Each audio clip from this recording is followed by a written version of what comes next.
Jawabnya kalau memang dia beri ketika hidup dan anaknya menerima, maka itu menjadi harta anak dia. Tidak lagi difaraid setelah mati. Sebab makna faraid ini pembahagian daripada tarekah. Tarekah ni benda, tarekah ni harta yang ditinggalkan oleh orang yang mati. Apa makna orang yang mati ni dia meninggalkan harta? Maknanya sebelum dia mati, dia memiliki harta itu. Kalau sebelum mati dia tak milik dah harta itu, orang tak panggil tarekah. Sebelum mati dia beri dah tanah tu ke anak busu dia. Boleh ke anak busu dia dah. Jadi bila dia gitu, bukan harta dia, dia tinggal dah harta tu. Bukan tarekah, tak ada faraid. Yang ada faraid ni harta dia tu, anak dia tumpang duduk. Anak kita tumpang duduk tanah ayah dulu usaha, kita ada tanah gini, ambil duduk dulu, ada hal lah muka orang lain anak aku. Tak ada pun situ maknanya memberi. Cuma numpang je lah. Maka bila ayah dia mati, wajib kena faraid tanah tersebut. Faham baik dah? Jadi banyak juga berlaku hak beri pinjang saja, kata ayah beri je. Ini banyak berlaku. Dah jadi guana kalau lebang itu, semayang tidak diterima. Dulu kini selamanya. Haji 14 kali tak terima juga. Nampak? Anyok ada ni. Dia kata ayah beri pinjang, numpang duduk, dia kata ayah beri ke dia dah. Jadi dia beli hak dia je. Anak-anak beradik lain tak kata apa. Jawabnya makan haram. Habis keturunan makan haram. Dah taubat lah kan di Mekah. Tak terima, dia kena pulang balik. Dia taubat hak kita, dosa kita dengan Allah. Kita berzina, taubat dengan Allah. Boleh terima lalu, Tuhan terima. Kita minum arak, taubat lalu, Tuhan terima lalu. Kait harta kan, tak terima, kena pulang balik barang tu. Harta tak kira pun faham tu pun kena pulang balik dulu. Baru kan diterima taubat. Tu susah. Tapi nak awak kan dah barang lama dah pakai duduk dalam dosa gitu kan. 18 kali haji, 28 kali umrah. Nampak? Dia panggil umrah Power Ranger. Masa kini sebagian umat Islam mempertikaikan Maulid Rasul. Zaman Rasulullah SAW tidak ada sebarang perarakan majlis Maulidur Rasul. Nampak? Itu semua itu adalah berlaku kemudian daripada zaman sahabat. Jadi hukumnya lagu mana? Hukumnya tak ada salah pun, kerana tidak ada larangan daripada mana-mana nas. Dalam ayat Quran, dalam hadis tak ada larang. Bahawa kita tengok dalam kataan ulama-ulama muktabar mengatakan hukumnya harus. Nampak? Ulama dulu, ulama moden sama harus berlaku. Dia kata tak boleh, tu ustaz saja, bukan ulama, ustaz. Ustaz ni tak boleh waktu beri fatwa, dia cuma nakah ulama turun sapa kepada orang kampung. Bukan memandang-mandang waktu beri hukum. Kalau kitab baru, kitab Yas'alunaka Fiddin. Kalau tak silap, juzuk yang kelima sekali sebut, juzuk yang ketiga sekali sebut. Seorang ulama moden. Dr. Ahmad Syarbasi, ulama terkenal di Al-Azhar sekarang. Nampak? Dijawab dah situ. Tidak ada sebarang nah menyuruh membuat sambutan Maulidun Nabi. Dan begitu juga tidak ada larangan untuk melarang orang yang nak membuat. Maka siapa yang membuat dapat pahala baginya atas dasar ikhlas cinta pada Rasulullah, dengan syarat menjaga syiar-syiar Islam supaya tidak dilanggar. Soalan seterusnya. Saya peminat setia. Ustaz saya peminat setia Abuya Asy'ari. Ramai mendapat pendapat berkata dia ni sesat, dan ada pendapat berkata dia tidak sesat. Saya nak tanya pendapat ustaz, adakah dia sesat atau tidak sesat? Jangan awak ambil tanya kita. Kita bukan mujtahid, bukan mufti. Jadi kalau maknanya dalam bab mengaku sebagai tok guru kita sebagai Imam Mahdi, ada ulama-ulama menyebut siapa yang mengaku tok gurunya adalah Nabi, maka dia jadi kafir. Dan siapa yang mengaku tok gurunya adalah Imam Mahdi tidak menjadi kafir, tetapi wajib atasnya mendatangkan dalil. Bila tidak dapat mendatangkan dalil, maka jadilah perkataan itu adalah sia-sia saja dan kebodohan semata-mata. Faham? Dia dapat mengaku jadi Nabi, kafir. Mengaku jadi Imam Mahdi, tak kafir. Macam Tok Bilal lagi, esok juga rumah paham subuh, saya sebenarnya Imam Mahdi. Tak kafir Tok Bilal. Tapi berkah celup dalam qadah. Dia panggil kebodohan semata-mata. Nampak? khurafat.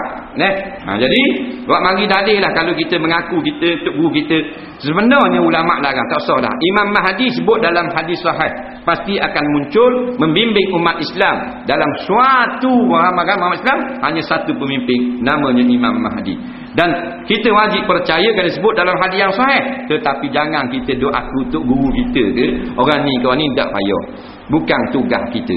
Nampak? Sementara tu Imam Mahdi itulah kita ikut dulu. Sunnah Nabi SAW, mempertahankan akan sunnah Nabi dalam keadaan manusia sekarang menjadi rosak. Nabi tak suruh kita mengaku Imam Mahdi. Tak payah, tak perlu.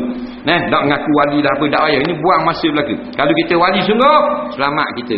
Kita kekasih Allah. Kalau bukan wali, masuk dalam kuali bila-bila. Saya ni memang mengaji agama, iaitu mengaji kitab. Saya ni pula daripada keturunan Bani Hashim. Baru ni ada orang nak beri duit pada saya atas niat zakat. Lepas itu saya tidak ambil barang, kerana saya tahu keturunan saya tidak boleh terima zakat. Adakah perlu saya tak ambil? Atau macam mana? Dan adakah ini dikatakan sabilillah? Apakah hukum orang Islam memakai serban menutup telinga? Adakah ini ajaran SIM? Bukan ajaran SIM. Kalau di sebelah Afghanistan, mereka jatuh di atas telinga kalau keluar daripada tempat, pasal itu padang pasir. Jadi kalau sebelah-sebelah di Algeria, di sebelah maknanya di sebelah Libya, memang diterekuk sampai ke telinga terus pasal keadaan ni berdebu. Jadi tak ada masalah dah, tak sedut kepala lah masalah serban tutup telinga. Jangan kita tiru betul-betul dengan serban wakafi sudah. Duk balas mendekik lagu ni. Semua tak ada nah yang qat'i berlaku. Pakai serban sudah. Itu sikit sunnah Nabi. Nak tutup telinga, tak mau tutup telinga boleh berlaku. Ini duk balas hak dulu. Duk balas duk darah harap bagi tang siang malam. Orang mempersendakan hukum Allah baru boleh faedah hak gitu. Ni duk balas ni pakai piyah gini dia kata Yahudi. Oh sedap rambut dia. Banyak ilmu dah. Dia kata nampak rambut sikit Yahudi. Oh gaduh, jangan gaduh. Jadi kita bertanggungjawab. Siapa yang mengkafirkan orang Islam takut dia sendiri. Jangan gaduh. Belajar dulu biar banyak. Apakah hukum lelaki pakai cincin gangsa ataupun cincin besi? Harus hukumnya. Jangan bahan karun sudah, bahan putih. Kemudian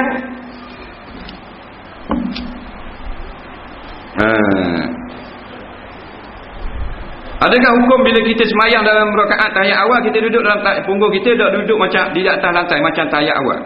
Dia ni semayang duduk tahiyat akhir, tapi dia duduk macam tahiyat awal. Duduk tahiyat akhir, kalau orang Imam Syafi'i dia panggil duduk tawaruk. Duduk tahiyat awal duduk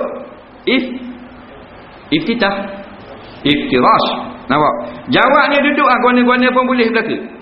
Tahiyat awal duduk macam tahiyat akhir, tahiyat akhir duduk sila. Sah tak semayang? Kalau nak kata sah, pasal ulama-ulama fiqh kata sah, bukan kita kata kita nakal. Cuma Imam Syafi'i kata afdal duduk tahiyat awal duduk atas kaki. Duduk tahiyat awal tu lah istirah. Dan duduk tahiyat akhir duduk atas latar. Imam Syafi'i sebut jelas dalam kitab Mukhtasar Muzani. Tapi dia kata kalau duduk macam tahiyat awal pada tahiyat akhir, hukumnya dapat pahala sunat. Faham? Duduk tahiyat akhir duduk macam tahiyat awal, pahala sunat boleh. Nampak? Dan kalau duduk macam tahiyat akhir afdal. Afdal ni lebih lagi. Afdal lawan ni bukan makruh. Nampak? Jadi nak duduk mana-mana boleh berlaku. Nak duduk tahiyat awal, nak duduk tahiyat akhir boleh lagi. Ini bukan masalah sunat berlaku. Cuma Imam Syafi'i kata afdal duduk tahiyat macam tahiyat akhir. Tak ada masalah. Istimewa pula kalau ramai-ramai gini, nak tak duduk kepik sangat, dia duduk macam tahiyat awal, tahiyat akhir. Dia tak tindih tak kaki orang.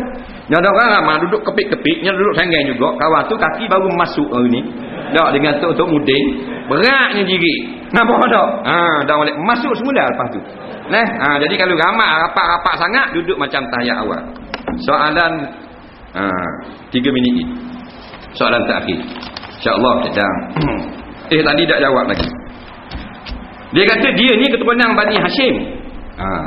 Keturunan Rasulullah, Tok Said lah. Jadi nak beri doa zakat, dia kata tak boleh terima. Jawabnya lagu mana masalah ni? Memanglah pendapat yang muktamad.